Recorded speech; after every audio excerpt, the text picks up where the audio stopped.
Ciro, é possível ter uma economia livre em um Estado forte? Sem nenhuma dúvida.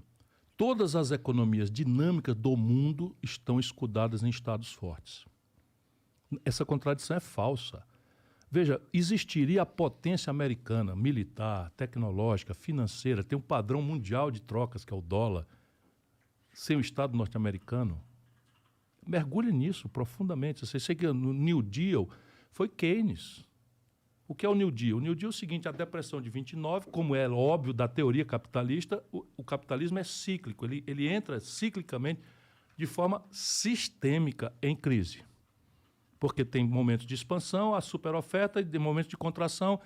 E o próprio Adam Smith compreendia tudo isso. Tal. E o Keynes dizia que em tempos de depressão econômica, as pessoas confundem o Keynes como antimercado, não tem nada disso.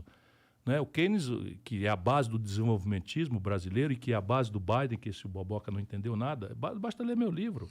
E não é porque o Biden leu meu livro, é porque é óbvio, ele está simplesmente voltando às ideias do Hamilton, fundador, um pai fundador da América, e o New Deal que eu estou contando. Então, em depressão, em 29, foi a pior depressão da história do capitalismo mundial antes de 2008.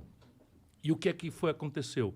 Foi o Keynes. O Keynes tinha uma frase que era assim: em tempos de depressão, estamos falando de capitalismo, o Estado deve pagar para o povo cavar um buraco e depois pagar para esse povo tapar esse buraco. Querendo com isso dizer, ora, um corpo, quando está catatônico, que está parada cardíaca, você faz uma massagem cardíaca, faz uma pancada, dá um eletrochoque, alguma coisa. É mais ou menos isso que funciona estruturalmente, evoluindo da iniciativa privada para esta parceria ou evoluindo do estatismo grosseiro, aos nossos modos de ver, ocidentais, dos chineses. Quando é que a China vira a potência? Quando ela descobre que era tempo de emancipar a iniciativa privada. Portanto, o que funciona é Estado forte, iniciativa privada convergente e uma academia ocupada em responder aos desafios tecnológicos que o desafio do desenvolvimento pretendido funciona. Isto é 100% das experiências de êxito civilizatório no mundo. Aí vamos ao oposto. Exiba uma única experiência de crescimento ou civilização exitosa ou desenvolvimento com o laissez-faire, com o mercado sozinho. Não tem esse exemplo. Nenhum. Vocês vamos lá, não tem um. Eu tive um professor de história no ensino médio que o exemplo é meio bosta, mas ele disse que o Hitler, na Alemanha, na época antes da guerra, ele fez algo parecido também. O povo estava fudido, ele mandava desmanchar prédio para construir de novo. Veja, o Hitler é a Segunda Guerra Mundial e o Hitler são produto da Primeira Guerra Mundial mal resolvida. Sim, sim.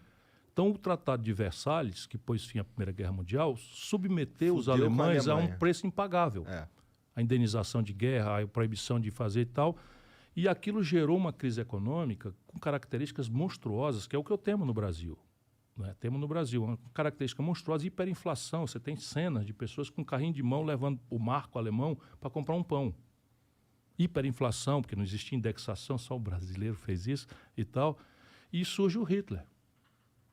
Surge o Hitler como uma resposta assustada do povo alemão contra a interdição estrangeira.